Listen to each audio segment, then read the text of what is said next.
Esse vídeo tem como proposta trazer uma palestra sobre o tema vacinas como elementos-chave para a contenção das resistências antimicrobianas e antivirais.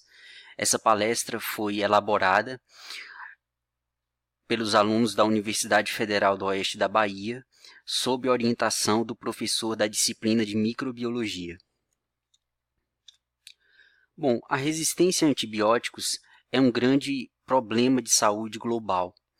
Sabe-se, por exemplo, que só nos Estados Unidos, a cada ano, 2 milhões de pessoas adoecem por doenças causadas por bactérias resistentes. E desses 2 milhões de pessoas, 23 mil chegam a morrer por falta de um antibiótico adequado para tratar suas infecções. Então, percebe-se que a resistência a antibióticos é mesmo uma ameaça à saúde global, de tal forma que existe uma grande preocupação de que no futuro, até mesmo infecções pequenas causadas por arranhões ou por cortes possam levar as pessoas à morte pela falta de antibióticos adequados. Então, tem-se esse medo de que a gente chegue a viver um período pós-antibiótico, devido à disseminação da resistência das bactérias aos antibióticos. E para agravar ainda mais o quadro, existe um uso impróprio de antibióticos, que inclui o uso disseminado e indiscriminado de antibióticos em animais. Então, ocorre a seleção de bactérias nos animais, e essas bactérias resistentes selecionadas nos animais são transmitidas para o ser humano, já tendo sido selecionadas nos animais, porque os animais estão submetidos a uma grande carga de antibióticos utilizadas como profilaxia, para promover o seu crescimento. Dentro do uso impróprio de antibióticos, também entra o uso de antibióticos sem prescrição. Sabe-se que muitas vezes os antibióticos são utilizados de forma inadequada, em esquemas inadequados, porque eles não foram prescritos. E muitas vezes os antibióticos são utilizados até mesmo sem necessidade, para tratar sintomas que são causados por uma infecção viral, por exemplo. Em casos de infecção viral, que podem cursar com febre, com outros sintomas, o antibiótico não tem nenhum efeito, porque o antibiótico é destinado a bactérias e não a vírus. Então, o uso impróprio de antibióticos causa um aumento da seleção daquelas bactérias resistentes a antibióticos, de tal forma que também contribui para esse problema emergente no mundo, que é a resistência das bactérias a antibióticos. E ainda, para agravar ainda mais o quadro, sabe-se que as bactérias elas têm uma capacidade de transmissão vertical e horizontal de genes. Isso significa que as bactérias resistentes elas podem transmitir os seus genes resistentes para a sua progenie, quando elas se dividem, mas elas também conseguem transferir genes de uma bactéria para outra. Isso é chamado de transferência horizontal de genes. E essa transferência horizontal de genes aumenta e muito a disseminação da resistência numa população de bactérias, causando assim, agravando assim ainda mais o problema da resistência a antimicrobianos. E a velocidade de descoberta de novos antimicrobianos é muito menor do que a velocidade de emergência de resistência a antimicrobianos. A pesquisa de novos antimicrobianos, a pesquisa de novos antibióticos é difícil, é cara, é demorada. E, por outro lado, a emergência de cepas resistentes, a seleção de cepas resistentes aos antibióticos tem uma velocidade muito grande por esses diversos fatores que estão implicados, como o uso impróprio de antibióticos, a pressão seletiva por causa desse uso disseminado e impróprio dos antibióticos, e também por causa da transmissão de genes que as bactérias conseguem fazer, transmissão vertical e principalmente a transmissão horizontal, que aumenta bastante essa velocidade de disseminação da resistência. Bom, como é que as bactérias conseguem se tornar resistentes aos antimicrobianos? Existem diversos mecanismos de resistência aos antimicrobianos. Um deles é a inativação do fármaco, do antibiótico, a inativação do antibiótico por enzimas inativadoras ou modificadoras. Essa inativação enzimática ela ocorre principalmente nos antibióticos naturais, como as penicilinas. A penicilina, algumas bactérias possuem uma enzima chamada penicilinase ou beta-lactamase, que clivam o anel beta-lactâmico da penicilina, causando assim a inativação desse antibiótico. Outro mecanismo de resistência aos antimicrobianos é a impermeabilidade do envoltório celular. Algumas bactérias possuem receptores modificados na sua membrana, e assim o receptor normal permite a entrada do antibiótico na célula, mas quando uma bactéria sofre uma mutação e esse receptor é modificado, então em alguns casos o antibiótico ele não consegue mais entrar na bactéria, e não conseguindo entrar na bactéria, ele não tem o seu efeito, não consegue atingir uma concentração efetiva no citoplasma da bactéria.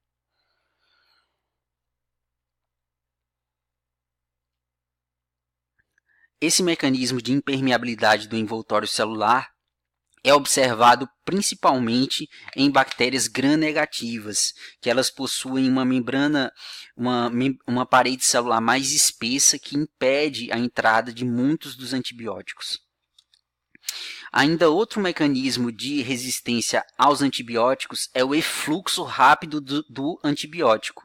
Algumas bactérias, principalmente as gram-negativas, possuem na sua membrana proteínas que funcionam como bombas. Então, quando o antibiótico penetra na célula, o antibiótico é rapidamente bombeado ativamente para fora da célula através dessas bombas de efluxo, que são proteínas que estão localizadas na membrana celular de muitas bactérias. Ainda outro mecanismo de resistência a antimicrobianos é a alteração do alvo. Muitos antibióticos atuam bloqueando a síntese proteica das bactérias nos ribossomos. E para fazer isso, esses antibióticos se ligam a sítios específicos nos ribossomos para bloquear a síntese proteica. Acontece que algumas bactérias sofrem mutações que determinam a mudança desse sítio no qual o antibiótico se ligaria. E quando esse sítio é modificado, o antibiótico não consegue mais se ligar nesse sítio. Dessa forma, a bactéria consegue sobreviver e o antibiótico não tem efeito sobre ela. Além disso, um último mecanismo de resistência a antimicrobianos é o uso de via metabólica alternativa àquela afetada pelo antimicrobiano. Bom, muitas bactérias elas possuem a capacidade de usar outra rota metabólica alternativa àquela rota bloqueada pelo antimicrobiano. Então, a bactéria consegue, a partir de um mesmo precursor, formar produtos diferentes que vão formar intermediários diferentes que vão gerar um mesmo produto. Então, mesmo com uma via metabólica importante bloqueada por um determinado antibiótico, a bactéria consegue sobreviver porque algumas bactérias desenvolvem uma rota alternativa para chegar num mesmo produto.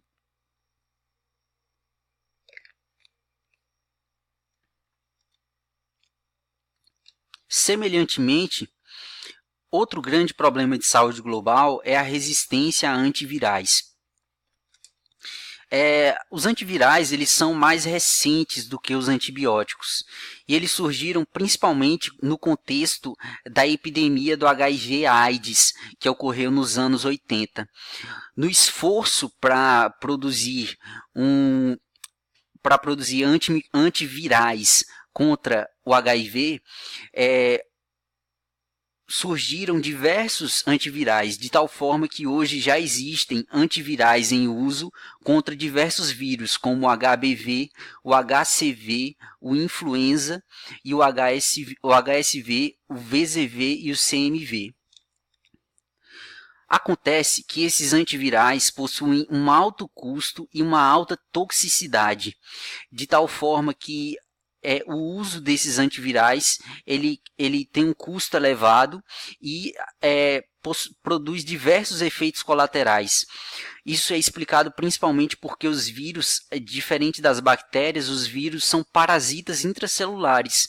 Então, ao afetar o ciclo de replicação viral, o antiviral acaba também afetando funções das células e assim, em geral, os antivirais têm alta toxicidade. E é claro, os antivirais também, a introdução de diversos antivirais, principalmente antivirais contra o HIV, antivirais contra a influenza, essa introdução de antivirais foi acompanhada pelo desenvolvimento de resistência viral a esses antivirais. Bom, usando como exemplo de resistência antiviral, nós temos o HIV. O HIV ele possui um alto potencial de resistência porque ele tem um alto potencial mutagênico.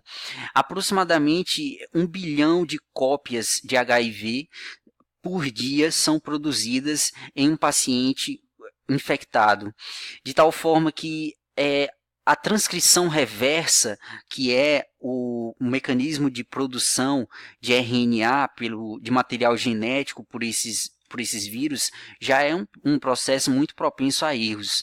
E além disso, os ciclos acontecem com uma velocidade muito rápida, e isso leva a uma alta probabilidade de mutagênese. De tal forma que a OMS ela relatou que a resistência antirretroviral subiu de 4,8% em 2007 para 6,8% em 2010. Além disso, os antivirais, principalmente os antirretrovirais, eles possuem diversos efeitos colaterais.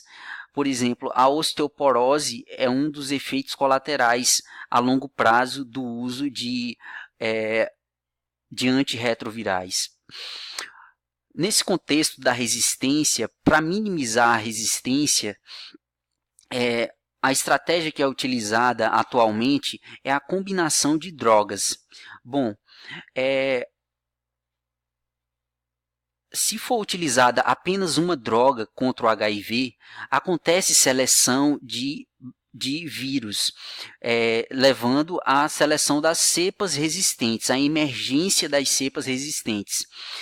O que se faz para minimizar o que se faz atualmente para minimizar essa seleção é o uso de drogas, a combinação de diversas drogas, como aqui na imagem está mostrando 3 drogas sendo utilizadas em um mesmo paciente, 3 fármacos diferentes que atuam em momentos do ciclo de replicação viral diferentes. E essas 3 drogas, então, elas vão diminuir a quantidade de cepas que vão sobreviver, já que elas vão atuar em momentos diferentes do ciclo de replicação viral. Acontece que mesmo com a combinação de drogas, algumas cepas resistentes ainda são selecionadas, como se pode ver aqui nessa imagem. Mesmo com a combinação de drogas, ocorreu seleção de cepas resistentes. Então, a combinação de drogas é um sistema imperfeito. Ela diminui, mas ela não exclui a seleção de cepas virais do HIV resistentes.